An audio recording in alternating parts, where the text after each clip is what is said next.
স্বামী স্ত্রী একে অপরের গোপনাঙ্গের লোম পরিষ্কার করে দিতে পারবে কিনা, নর্মাল ডেলিভারি হওয়ার দোয়া আছে কিনা, নর্মাল ডেলিভারির জন্য কি দোয়া করব, বাবা মা জীবিত থাকা অবস্থায় তাদেরকে না নিয়ে শুধু স্ত্রীকে নিয়ে হজে যাওয়া যাবে কিনা। অত্যন্ত অত্যন্ত গুরুত্বপূর্ণ বিষয়, গুরুত্বপূর্ণ তিনটি প্রশ্ন, জীবন ঘনিষ্ঠ তিনটি প্রশ্ন। যেই বিষয়গুলো না জানার কারণে অনেক মানুষ বিভিন্ন ভুলের মধ্যে আছে, বিভিন্ন ভুল আমল করে থাকে এবং সেজন্য অনেকে হারাম কাজ পর্যন্ত, গুনাহের কাজ পর্যন্ত করে ফেলে। তো সুতরাং এই তিনটি বিষয়, যে স্বামী স্ত্রী একে অপরের গোপনাঙ্গের লোম কেটে দিতে পারবে কিনা, বা এটা জায়েজ হবে কিনা, অথবা এতে কোনো ক্ষতি আছে কিনা, গুনাহ আছে কিনা, তেমনিভাবে নর্মাল ডেলিভারি হওয়ার জন্য কোনো দোয়া আছে কিনা। একজন মায়ের জন্য অবশ্যই কাঙ্ক্ষিত বিষয় হলো যেন তার নর্মাল ডেলিভারি হয়, সি সেকশন অথবা সিজারিয়ান কোনো ডেলিভারি না হয়, কোনো ডেলিভারির সময় কোনো বিপদ না হয়, অত্যন্ত গুরুত্বপূর্ণ একটি বিষয়। তো কি দোয়া করা যায়, কি আমল করা যায়। তেমনিভাবে বাবা মাকে না নিয়ে স্ত্রীকে নিয়ে হজে যাওয়া, এটা যাওয়া যাবে কিনা, বাবা মা জীবিত আছেন কিন্তু তাদেরকে না নিয়ে স্ত্রীকে নিয়ে হজে যাওয়া যাবে কিনা, এই তিনটি বিষয় নিয়ে বিস্তারিত আলোচনা এই ভিডিওতে করব ইনশাআল্লাহ। সুতরাং মনোযোগ সহ ভিডিওটি শেষ পর্যন্ত দেখুন, অন্যথায় কোনো মাসআলায় ভুল বোঝার সম্ভাবনা থাকে। আর সরাসরি কোনো প্রশ্ন করতে বা লিখিত কোনো বিষয়ে সমাধান পেতে ফতোয়া বিভাগে স্ক্রিনে দেওয়া নাম্বারে ইমো অথবা হোয়াটসঅ্যাপে যোগাযোগ করবেন। তো আমরা সরাসরি প্রশ্নের জবাবে চলে যাব। প্রশ্ন ছিল, নর্মাল ডেলিভারি হওয়ার দোয়া আছে কিনা, নর্মাল ডেলিভারির জন্য কি দোয়া করব। দেখুন, আল্লাহ সুবহানাহু ওয়া তাআলা এই মানুষ সৃষ্টির একটি মাধ্যম, একটি পদ্ধতি দিয়েছেন, সেটি হলো মায়ের গর্ভে সন্তান আসে এবং দীর্ঘদিন সেই সন্তান গর্ভে ধারণ করে মা। এরপরে একটা সময় গিয়ে, নির্ধারিত সময়, আল্লাহ সুবহানাহু ওয়া তাআলা মায়ের গর্ভ থেকে সন্তানকে দুনিয়ায় নিয়ে আসেন। তো এই যে পদ্ধতি এবং এর যে প্রক্রিয়া, এটা হলো ডেলিভারির যে প্রক্রিয়াটা বেশ জটিল এবং খুবই চিন্তাময় একটি সময়। তো এই বিষয়টা খুবই গুরুত্বপূর্ণ যে ডেলিভারি কিভাবে হলো।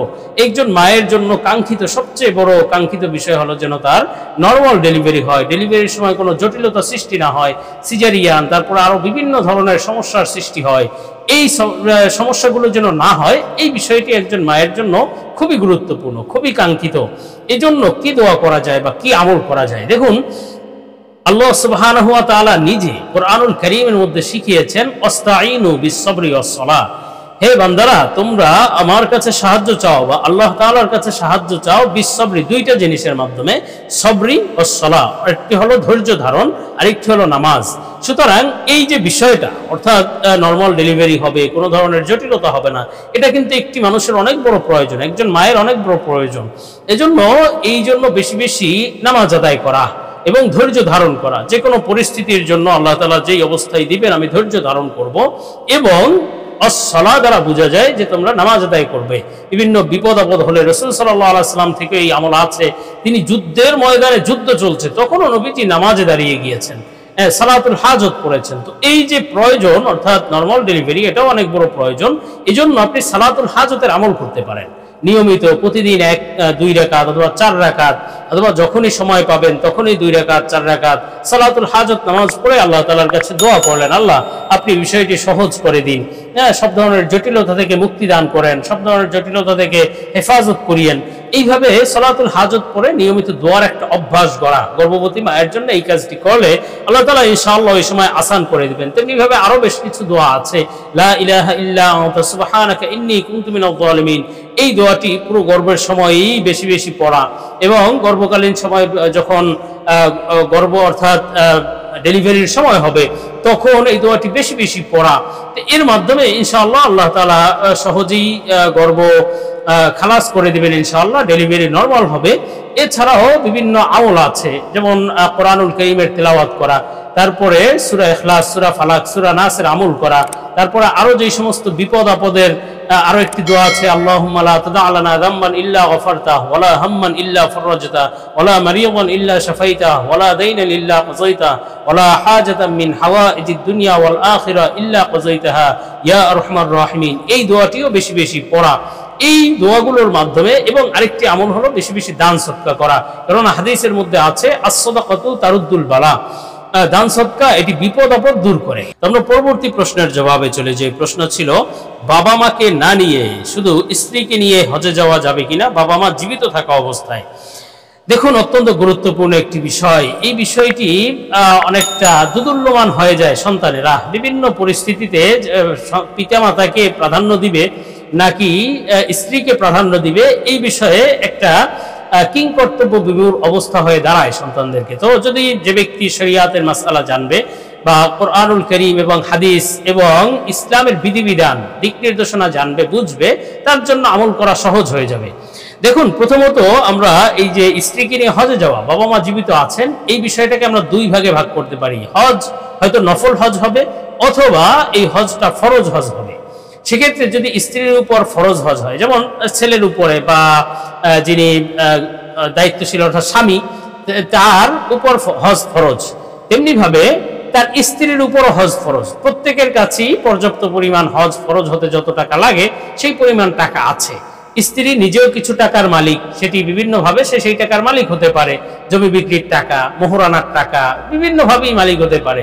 তেমনিভাবে স্বামী তো মালিক হতেই পারে। তো এই উভয়ের উপর যদি হজ ফরজ হয়, সেক্ষেত্রে বাবা মায়ের উপর হয়তো হজ ফরজ না। তো হজ ফরজ যদি হয় তাহলে স্ত্রীকে নিয়ে হজে যাওয়া যাবে।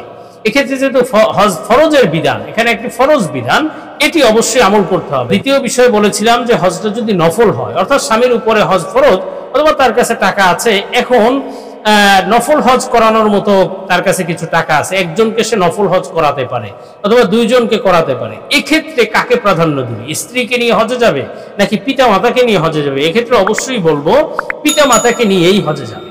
হয়তো পিতাকে নিয়ে হজে যাবে অথবা মাতাকে নিয়ে হজে যাবে। এক্ষেত্রে আগে স্ত্রীকে প্রাধান্য দেওয়া, এটি পিতা মাতার অন্তরে কষ্ট পাওয়ার কারণ হবে, কষ্টের কারণ হবে। আর আল্লাহ সুবহানাহু ওয়া তাআলা বলেছেন, ফালা তাকুল লাহুমা উফফিন ওয়ালা তানহারহুমা, পিতামাতার সাথে এমন কোনো কথা আচরণ করবে না যেন তাদের অন্তর থেকে উহ বা আহ শব্দ বের হয়। তো এইটা করা যাবে না। যদি হজ নফল হয় সেক্ষেত্রে তো স্ত্রীর হজে যাওয়া জরুরি না। তো এক্ষেত্রে আপনি পিতাকে সাথে নিয়ে গেলেন, যদি দুইজনকে নিয়ে যাওয়া যায় তো পিতা মাতাকে সাথে নিয়ে হজ করলেন, পরে আবার তৌফিক হলে স্ত্রীকে নিয়ে গেলেন। তো সেক্ষেত্রে আমরা বুঝতে পারলাম যে হজ ফরজ হলে স্বামী স্ত্রী উভয়ের উপরে, এক্ষেত্রে তারা যাবেন। পিতা মাতার উপরে হজ ফরজ হলে যাবেন, হজ ফরজ না হলে যাবেন না। আর যদি হজটা নফল হয় তাহলে নফল হজ করানোর ক্ষেত্রে স্ত্রীর উপর পিতা মাতাকে হজ করানোটা প্রাধান্য পাবে। তো আমরা পরবর্তী প্রশ্নের জবাবে চলে যাই। প্রশ্ন ছিল, স্বামী স্ত্রী একে অপরের গোপনাঙ্গের লোম পরিষ্কার করে দিতে পারবে কিনা। দেখুন, যদি প্রয়োজন হয় আবার যদি প্রয়োজন না হয়, এই দুই অবস্থার ভিত্তিতে মাসআলা কিছুটা ভিন্নতা আসবে। সেটি হলো, যদি প্রয়োজন হয়, স্বামী স্ত্রী হয়তো বার্ধক্যের কারণে নিজের গোপনাঙ্গের লোম নিজে কাটতে পারছে না, সেক্ষেত্রে অন্য কারো সহযোগিতা দরকার, সেক্ষেত্রে স্বামীটা স্ত্রী কেটে দিল, স্ত্রীটা স্বামী কেটে দিল, অথবা বিশেষ কোনো প্রয়োজনের খাতিরে একে অন্যের লোম যদি কেটে দেয়, এক্ষেত্রে কোনো গুনাহ নেই, এটা জায়েজ আছে। কিন্তু যদি প্রয়োজন না হয়, স্বামী স্ত্রী প্রত্যেকেই সুস্থ অবস্থায় আছেন, বিশেষ কোনো প্রয়োজন নেই, তাও একে অন্যেরটা কেটে দিচ্ছেন, এতেও গুনাহ হবে না, ঠিক। কিন্তু এই ধরনের বিষয়ে অভ্যস্ত হওয়া, মাঝে মাঝে করলে তাতে কোনো ধরনের আপত্তি নেই।